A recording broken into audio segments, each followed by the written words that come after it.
दोस्तों ये बंदा बहुत ही अच्छा हस्तकलाकार है। आज इसे इसके बच्चे की टॉय गन टूट जाती है। बच्चा उदास होकर दूसरी टॉय गन मांगता है। ये बंदा गरीब होने के कारण YouTube पर वीडियो देखकर खुद ही अपने काम में लग जाता है।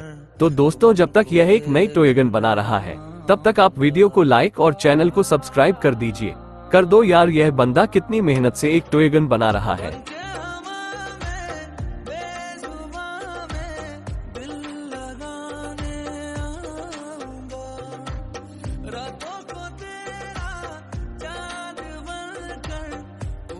तो अंत में दोस्तों ये बंदा कितनी अच्छी टॉय गन बना देता है जो वास्तव में रियल जैसी लग रही है।